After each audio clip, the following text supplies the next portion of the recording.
He was sitting down and looking over the bay. She sat down beside him. "Can I come to church with you?" she asked. He looked at her in surprise. "Certainly you can. Do you go regularly?" "No, I should go more often." "Well, I'll be glad if you come with me." Peter Holmes was in the garden when they left the house. Mary soon came out too. "Where's Moira?" she asked. "She's gone to church with the captain." "Moira? Gone to church?" He laughed. "Yes," he said. She stood in silence for a minute. "I hope it's going to be all right," she said. "Why not? He's a good man, and she's not bad when you know her. Perhaps they'll get married. Lots of things are a bit strange just now, but they'll be all right." She wanted to move 2 trees before supper. Then they could grow more useful things in their places. "We could save some money," she said. "We could grow our own food." He went to look at the trees. "I could pull them down," he said. "Then there would be some wood to burn. We could make a good fire next year, but the wood's too green now." They happily planned their garden for the next 10 years. The morning passed quickly. They were still discussing the trees when Moira and Dwight came back. Moira heard their conversation. "They won't be here in 6 months," she said. "Why are they talking like that? They won't need food next year." "Perhaps they don't believe it," Dwight said. He looked over the blue sea. "Perhaps they just like to plan a garden. Don't tell them they're crazy. Everyone's a bit crazy now. Let them enjoy themselves." "I don't want to ruin it for them," Moira said. "Nobody believes it's going to happen. Everyone thinks it will pass away. Everybody's a bit crazy on that subject." Mary sent the men into the garden because she thought it was safer for the baby. She did not want Jennifer to catch an illness from them. "Have you heard anything about our next journey, sir?" Peter asked. "Not a thing. Have you?" "I heard something about an instrument to detect radio signals. We can't do that now in Scorpion, can we?" "Not if we're below the surface. Do they want us to follow the radio signals?" "I don't know, sir. They asked if the radiation detector could be put on the front periscope.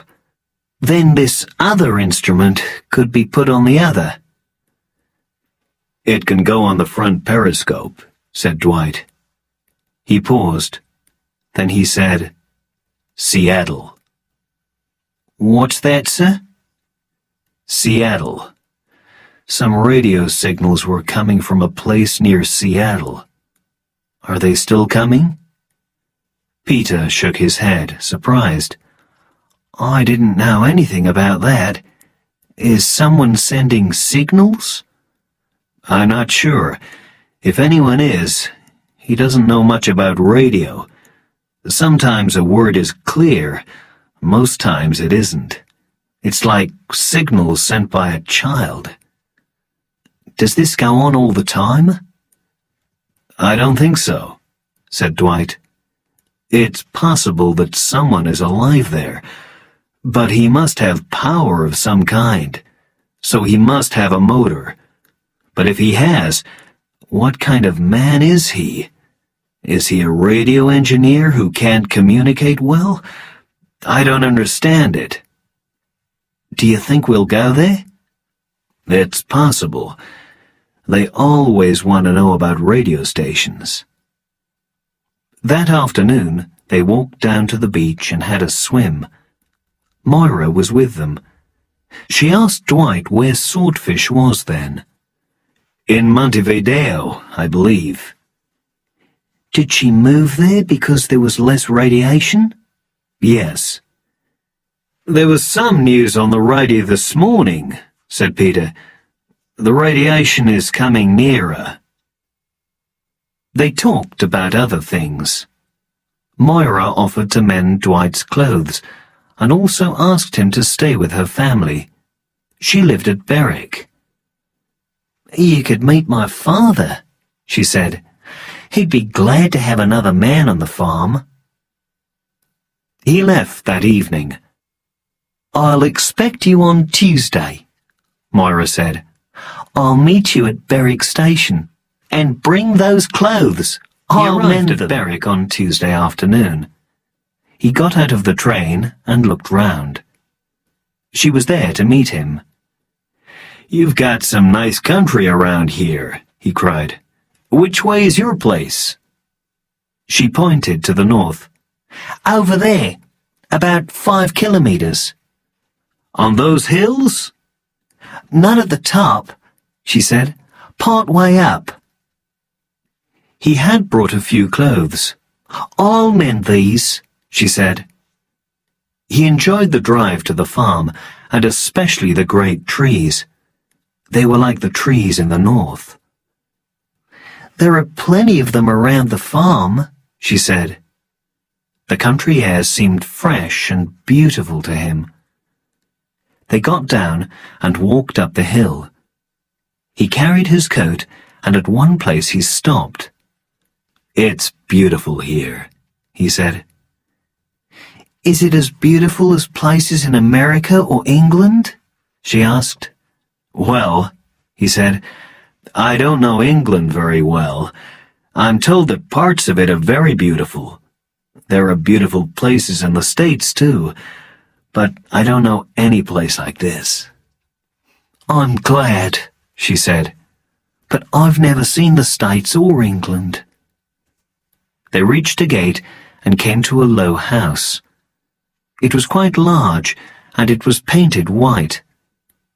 Her father came out to meet them, and she introduced him. In the evening, they sat in the warm sun. Dwight again talked about the beauty of the place. It's not as beautiful as England, said Mrs. Davidson. Were you born in England? The American asked. Me? No, I was born in Australia. My grandfather came to Sydney in the very early days. Then we took some land in the Riverina. Some of the family are still there. I've only been home once. We went to England and Europe in 1948. That was just after the Second World War. We thought England was quite beautiful. It's probably changed a lot now. She went away with Moira to make the tea. Dwight stayed with a farmer. The farmer said, Moira was telling me about your journey to the north. The captain looked at her. We didn't find out much. So she said. You can't see much through a periscope, Dwight said. There's no bomb damage, or very little. It all looks the same as before, but people don't live there now. It was very radioactive, wasn't it?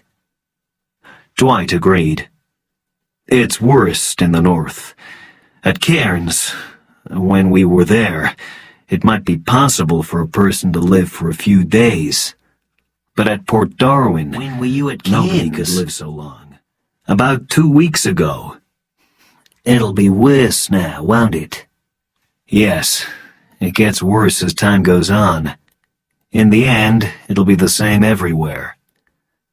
They're still saying that it'll reach here in September. Yes. They were saying on the radio that it's reached Rockhampton. I heard that too. And Alice Springs, the captain agreed. It's useless to worry about it, the farmer said. Have a drink. Not now, thanks. "It comes to us last of all," said the farmer. "Yes, it seems so. Cape Town will be dead before Sydney. About the same time as Montevideo. Nothing will be left in Africa or South America. Melbourne's a big city, and it's far to the south. So we'll be nearly the last people alive." He paused for a moment in thought. New Zealand may last a bit longer, or most of it, and Tasmania may do the same. 2 or 3 weeks longer, perhaps. I don't know if there's anybody in Antarctica. If there are people there, they might live for a time. "But Melbourne's the last big city," said the farmer.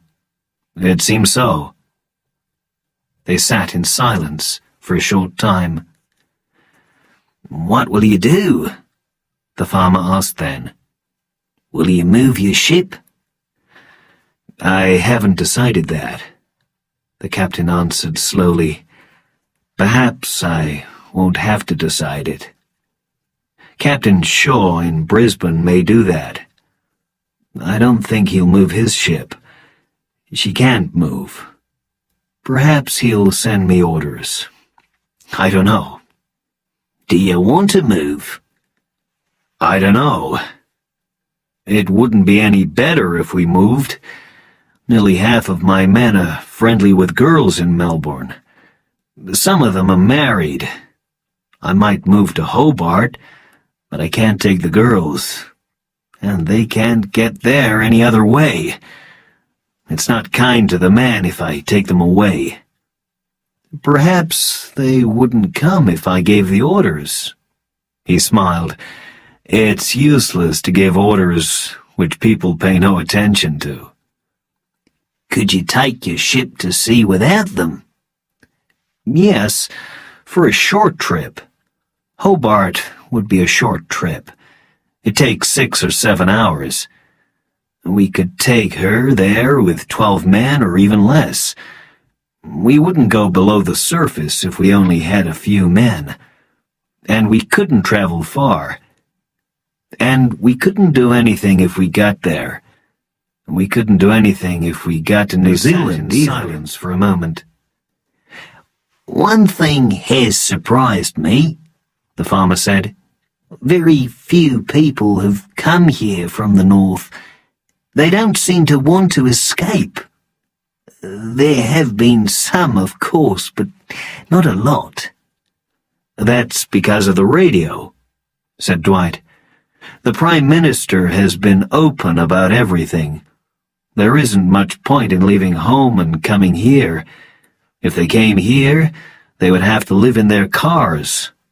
The same thing would happen again a short time later. Then they would die."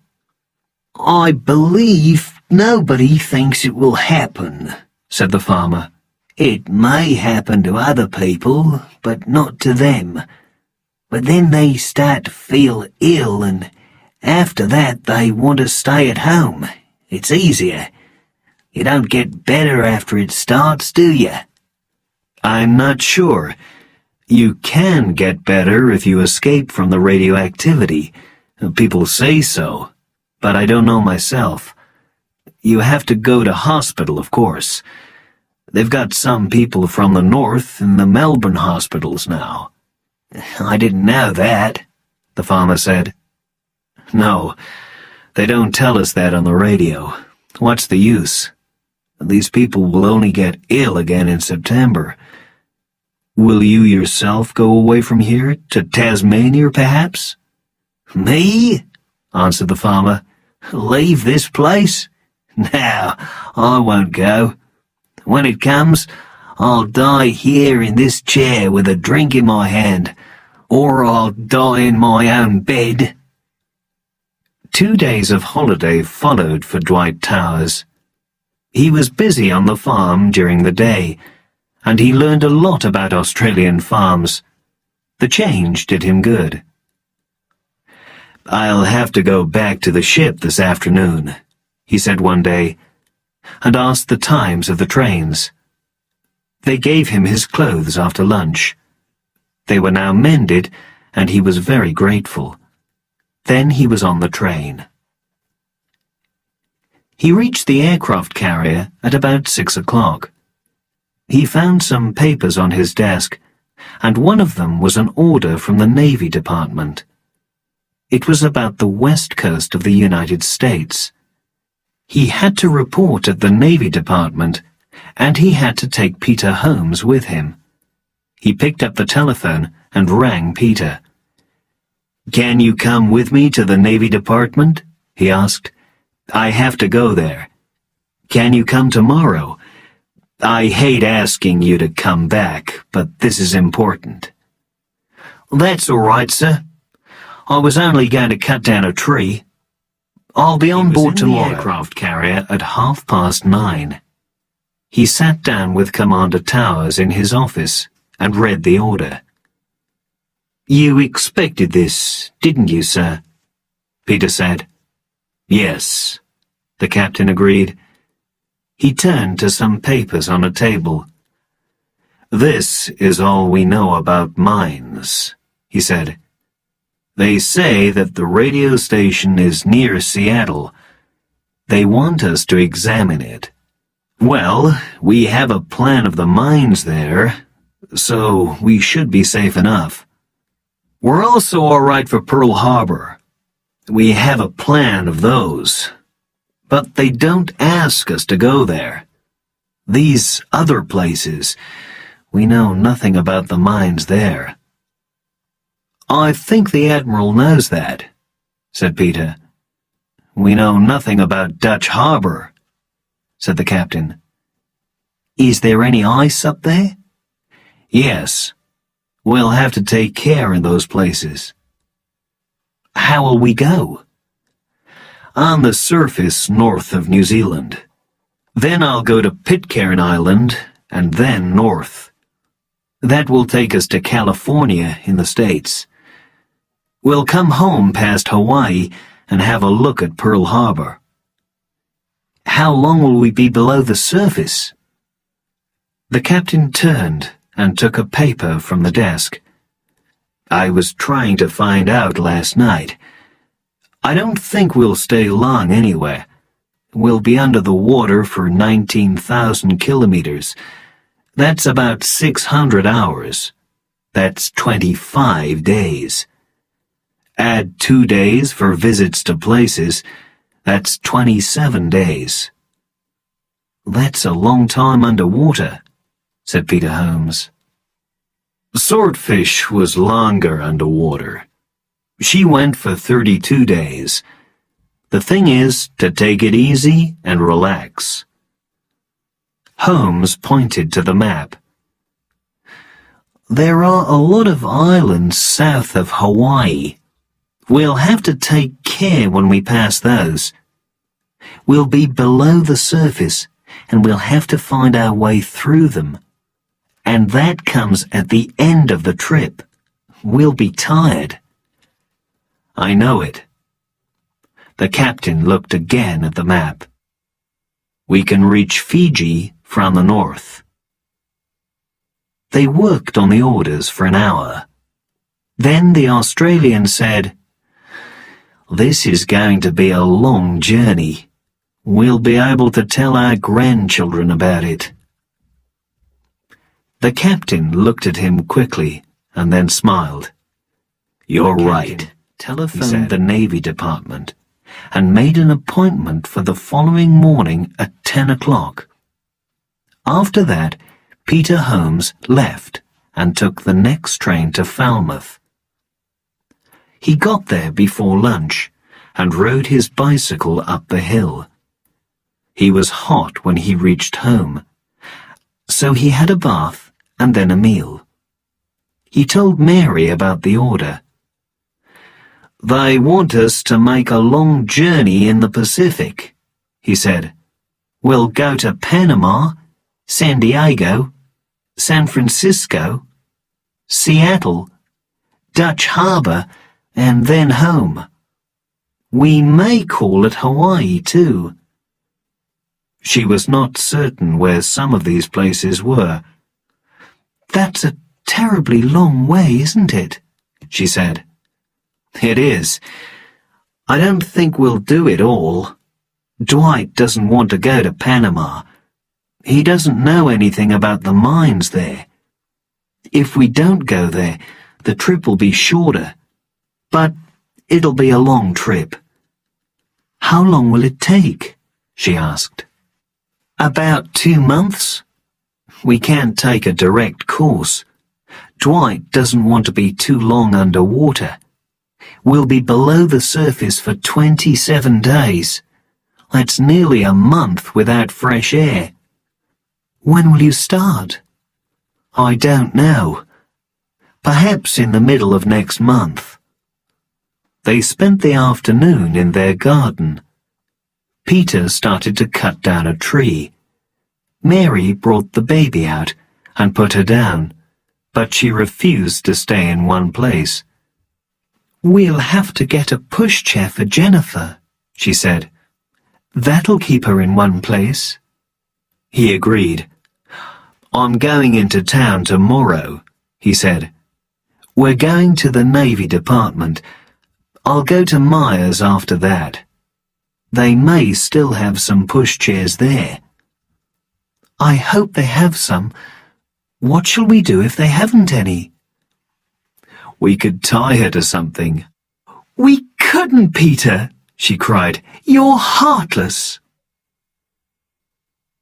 Peter met his captain the next morning in the Navy Department. They went to see the Admiral, who asked Dwight for his ideas about the orders. "Mine, sir," said Dwight. "Some of these places are certainly protected by mines." "Yes, they are," the Admiral agreed. "We know about the mines in Pearl Harbor and near Seattle. We know nothing about the other places for some time." "I should tell you about the radiation," said the Admiral. "Some scientists think it won't last long. They think it's growing less. There was a lot of rain and snow in the north during last winter. The radioactive dust may be going into the sea now, but there's less in the air. Jorgensen believes this very strongly, but other scientists don't agree with him. So we want a clearer idea about what's going on." "I understand that, sir. It's very important."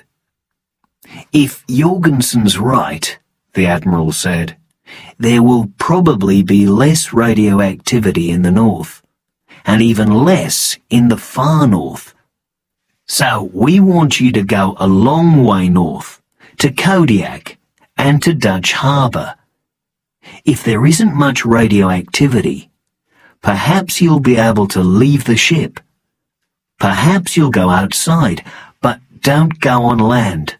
Stay out at sea. An aircraft was sent out a short time ago. Did you hear about that?" "No, sir." "Well, they sent out an aircraft with plenty of fuel. It flew from Perth to the north. It reached the China Sea somewhere south of Shanghai. That's not far enough to please the scientists, but it was as far as the machine could go. The level of radioactivity was still increasing, but it was increasing more slowly towards the north. Jorgensen's very pleased about it. He says that further north than that, the level will be falling." "We can go to Alaska," said the captain, "but we'll have to watch the ice." They talked of the trip for some time. They decided that protective clothing must be carried. Then 1 or 2 men could perhaps go outside. When they left the office, Dwight and Peter went their separate ways. Peter went to find John Osborne in his office in Albert Street. He told the scientist all that he had learned that morning. "I know all about Jorgensen," said Osborne coldly. "The old man's crazy. He just wants to believe it, that's all." "Don't you believe there's less radioactivity in the north?" "There may be a bit less, but only Jorgensen believes that the difference is important." "I have work to do," he said. "I've got to buy a pushchair for my daughter." "Where are you going for that?" "Myers." The scientist got up from his chair. "I'll come with you. I've got something in Elizabeth Street that I want to show you." He refused to tell the officer any more about it. They walked together down the centre of the empty street. When they reached the shop selling cars, they went up a smaller street. Then John Osborne took a key from his pocket and opened some big doors. The place had been a garage. Silent cars stood in rows near the walls. All were covered with dust and dirt, and all the tires were flat. In the middle of the floor there stood a racing car.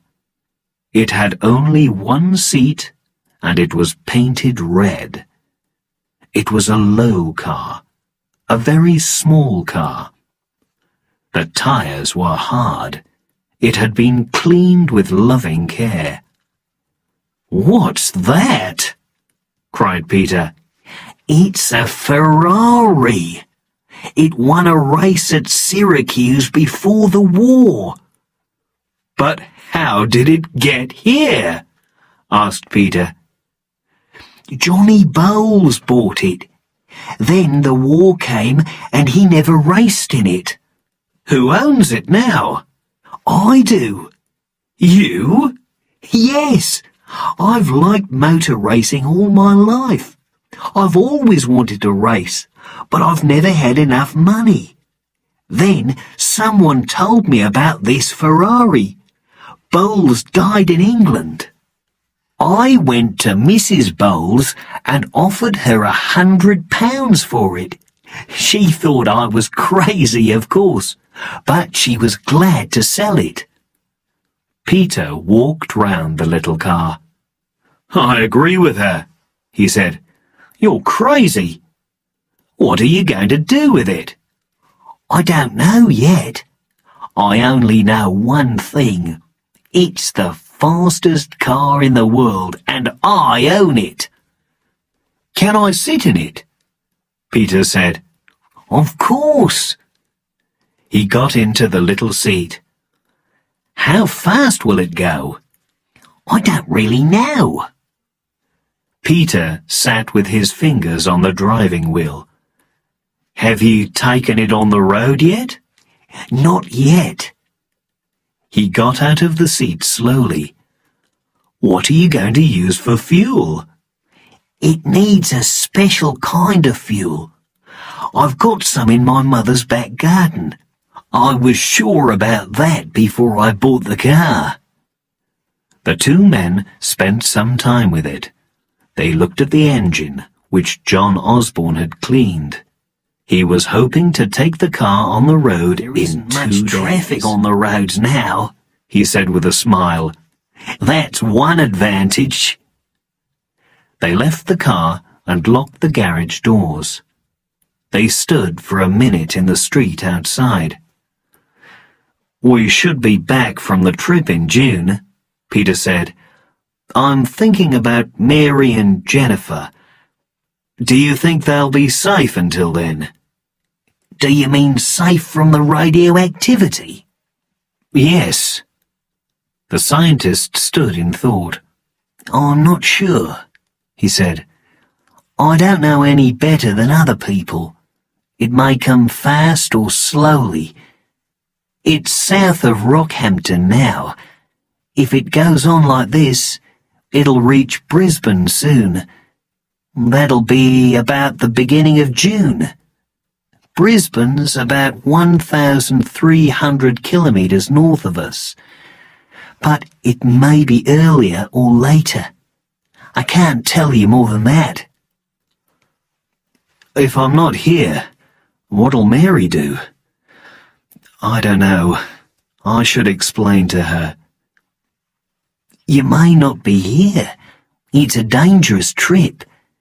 There's not only the radiation, there are the mines, there's ice. There are all kinds of things which may stop you returning. What happens to us if the submarine hits a large piece of ice? We may be travelling at high speed when we hit it. We may be under the surface. If that happens, we'll go to the bottom, said Peter. Well, let's hope we don't hit any ice, the scientist said. I want to get back here and race that car. They turned away from the garage and walked into the main street. John Osborne turned towards his office. Are you going my way? He asked. Peter shook his head. I've got to find a pushchair for the baby. Mary says that we've got to have it. They walked away separately. The scientist was not married, and he felt glad about it. Peter went to the shops and looked for a pushchair. He found one at the second shop he tried, and took it back to Falmouth. He left the pushchair at the station, found his bicycle, and rode it to the shops. He went to a chemist's and asked the girl there for Mr. Goldie, who he knew well. The chemist came to him in a white coat and led Peter to a quiet place at the back. I want to have a talk with you, please, Peter said. It's about this radiation. I have to go away. I'm sailing in Scorpion, an American submarine. We're going a long way, and we'll not be back before the beginning of June. That's the earliest date. The chemist thought about this. It's not a very easy trip, said Peter.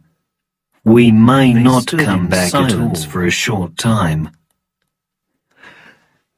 Are you thinking about Mrs. Holmes and Jennifer? The chemist asked. Yes, Peter said. I must tell Mrs. Holmes about everything before I go. She may not understand yet. He paused. Tell me, just what does happen to people? First, they feel ill, the chemist said. Then they are sick. Then it gets worse. They may feel better for a short time, but the sickness starts again very soon. Then they die because they're so weak. He paused. The radiation destroys parts of the body, you understand. The body stops making blood. You've got something for it, haven't you? Not to make it better, I'm sorry. I don't mean that. But you have something to end a person's life. Am I right? We can't give you that yet, Commander. We'll all be told about a week before it arrives. The radio will tell us. Then we may give it to those who ask us. We have some medicine. It's probably going to be a very difficult decision for religious people. My wife must understand about it, said Peter. She'll have to look after the baby, and I may not be here when it's given out. I've got to fix all this before I go. I can explain it to Mrs. Holmes when the time comes, said the chemist. I can tell her about the medicine. I would prefer to do it myself. She'll be a bit upset. Of course. The chemist stood thinking for a moment. Come into the back room, he said. There was a case in the back room. The chemist pulled back the cover. The case was full of little red boxes in 2 sizes. The chemist took out one of each size. Then he opened the smaller of the 2 boxes. In it, there were 2 white tablets. He took out the 2 tablets and put them away. Then he put 2 ordinary headache tablets in their place. He closed the red box and gave it to Peter. This is for anybody who can take a tablet, he said. You can have that and show it to Mrs. Holmes. These are just headache tablets. But one real tablet kills a person almost immediately. The other is an additional tablet. When the time comes, we shall be giving these out at the shop. Thanks a lot, said Peter. What can you do for the baby? The chemist took the other box. The baby, or a cat or a dog, that's not so easy. He opened the second box and took out a small needle. I've got a used needle, he said. I'll put it in here for you. Then you can show it to Mrs. Holmes. Read the instructions on the box. Do just as they tell you. Use the needle. Press it under the skin. The baby will fall asleep quite soon. He put a needle in the box and gave it to Peter. You've been very kind, Peter said. I can explain it to her now. She'll be able to get the right medicine here when the time comes? Yes. Will there be anything to pay? No, said the chemist. They're free. Chapter 5. Testing Relationships. Mary Holmes liked the pushchair. It was quite new, and it was painted green. Peter had put it on the grass, and Mary came out to see it. She examined it closely and was very pleased. She gave him a kiss. "It's a beautiful present," she said, "and it's a pretty colour." She brought the baby from the house and put her in the pushchair. Then they got some drinks and watched the baby. Later in the day, Peter took the pushchair into the house. He put it in one of the rooms. Then he went outside and stood with his hands in his pockets. He touched the red boxes there. How could he tell her about them? He told her that evening. It was before they went to bed. "I want to have a talk before I go on the trip," he said. He did not speak very happily. "Why?" she asked. "It's about the radiation. People get sick, you know. I should explain about it." She did not want to listen. "That's not until September," she said. "We'll have to talk about it," he said. "I'm sorry." "Why? I don't understand. You can tell me about it nearer the time. Tell me just before it comes. We're not really sure that it will come here. Mrs. Hildred's husband was told that it wouldn't reach us. She told me about it. It's getting slower. We don't need to worry about it. Who told him that? I can tell you that it is coming. It may come in September, or it may come sooner. What? Do you mean we'll all get it? Yes, he said. We're all going to get it. We're all going to die of it. So I want to tell you a little about it. Can't you tell me nearer the time? Tell me when we know the date. I would rather tell you now. I may not be here when it comes. It may come when I'm away. Or I may be killed by a bus. Anything may happen. There aren't any buses, she said quietly. You mean the submarine, don't you? I'll be happier if I tell you, he answered. Then I'll know that you understand. I'll be able to remember that in the submarine. All right, she said slowly.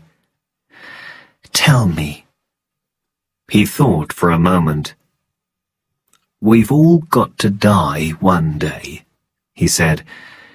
Perhaps dying this way isn't worse than any other. You get ill. You start to feel sick.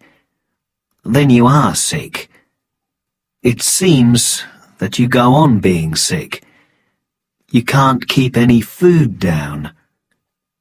You may get better for a short time, but the sickness comes back. Then you get weaker and weaker, and then you die. How long does all this take? She asked. I didn't ask about that. It may take 2 or 3 days. If you get better, it may take 2 or 3 weeks. And if everybody gets it at the same time, nobody can help you. No doctors. No hospitals. I don't think there will be any. You have to fight this thing alone. But you'll be here, Peter. I'll be here, he said, but I'm telling you this to be on the safe side. Who's going to look after Jennifer if I'm alone? She asked. Leave Jennifer out of it for a moment, he said. The main thing is this, dear. You won't get well again. Nobody will. But you don't have to die while you're being sick. You can die when you like. He took the smaller of the 2 red boxes out of his pocket and opened it. She looked at the tablet inside. What's that? She whispered. A headache tablet. This isn't really the right one, he said. It isn't the real thing. Goldie gave it to me so I can show you what to do. You just take one of these white tablets with a drink, any kind of drink. Then you just lie back, and that's the end. Do you mean you die? That's right. When it gets too bad, that's the way out. What's that other tablet? She asked. That's a second tablet. She sat in silence. You may lose one. Her eyes were fixed on the red box. When the time comes, he said, they'll tell you all about it. They'll tell everybody on the radio.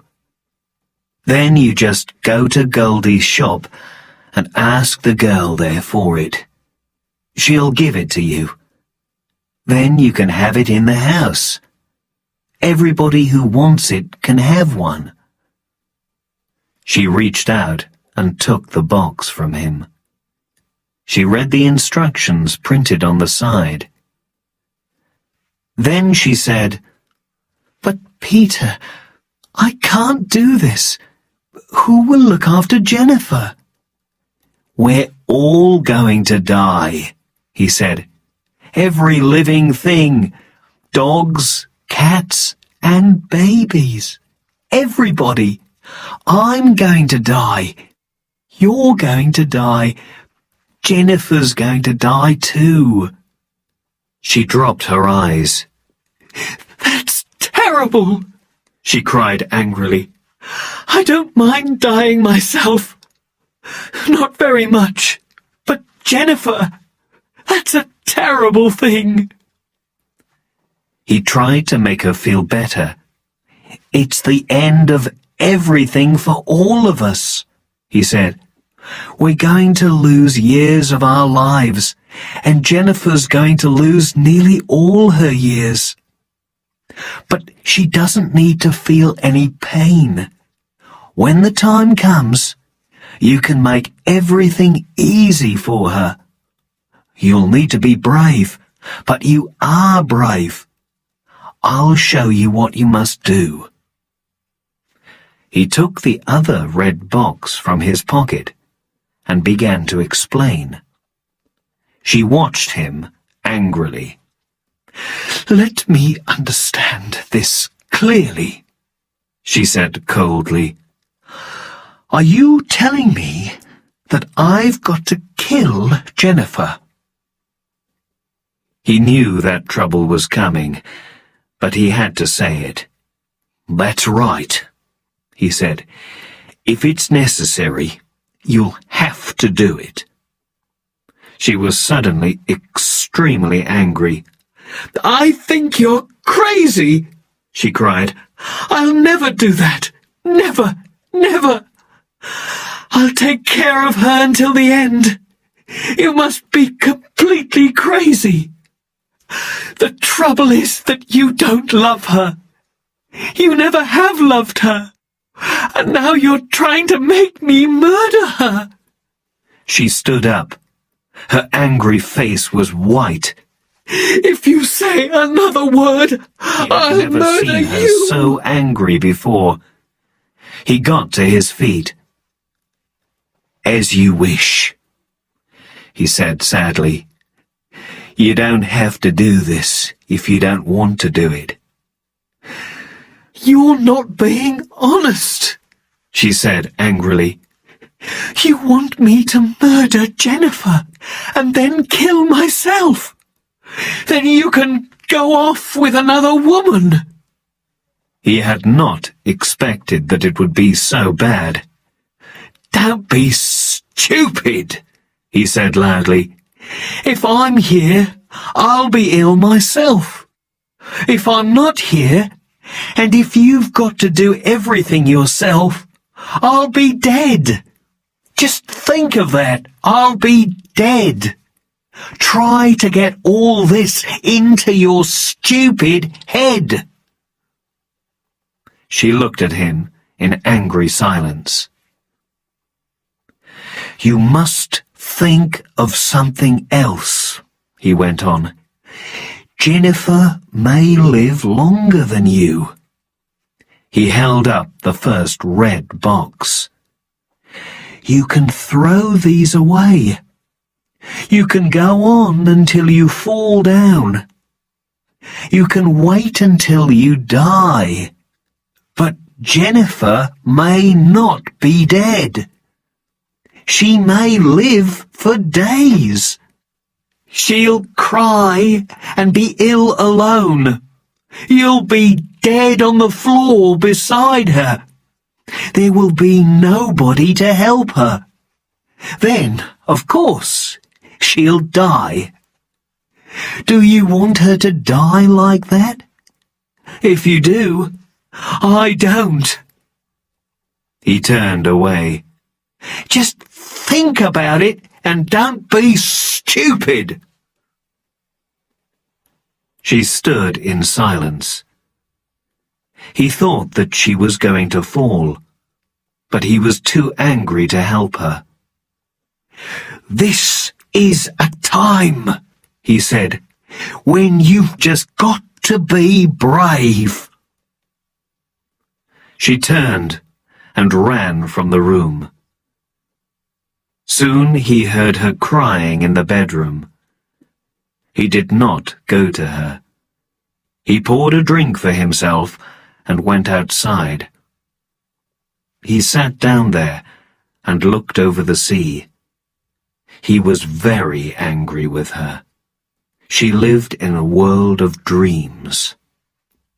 Women could help a man a lot sometimes if they were brave.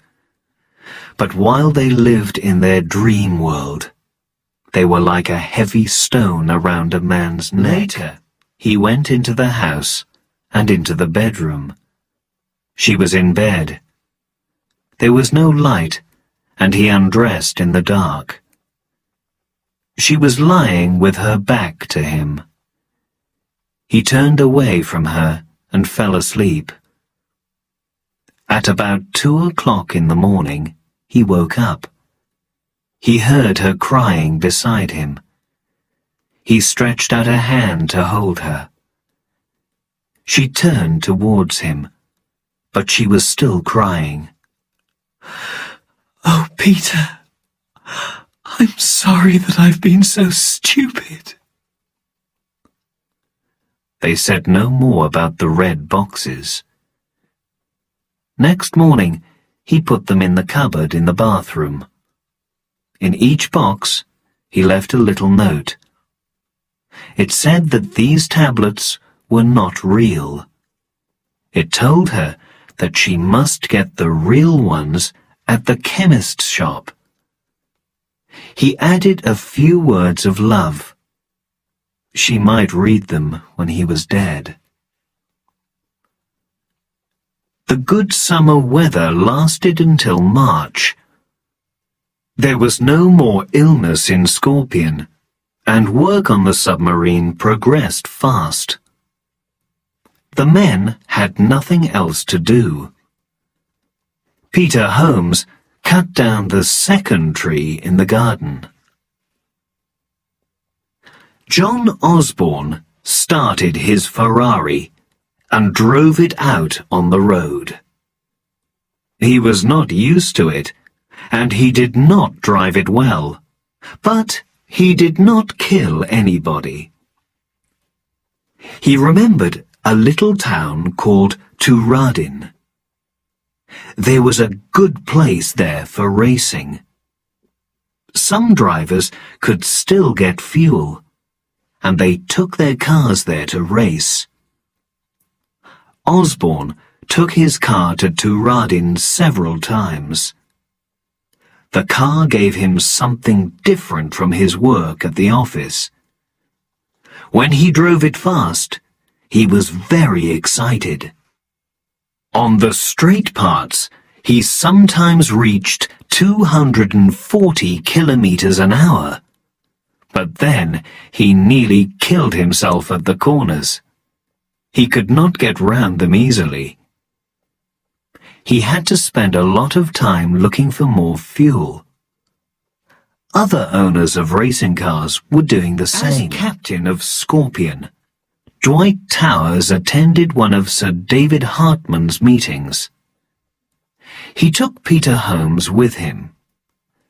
He also took the radio and electricity officer, Lieutenant Sunderstrom, who would be useful in their discussions about the radio signals from the Seattle area. There were a lot of officers at the meeting. One of them, Sir Philip Goodall, said, "Scorpion must not go into any special danger during this trip. We want to know the results, and they cannot be sent by radio. It's a long way from there, and the submarine hasn't got a powerful radio. Also, she has to stay below the surface most of the time, so she must return safely.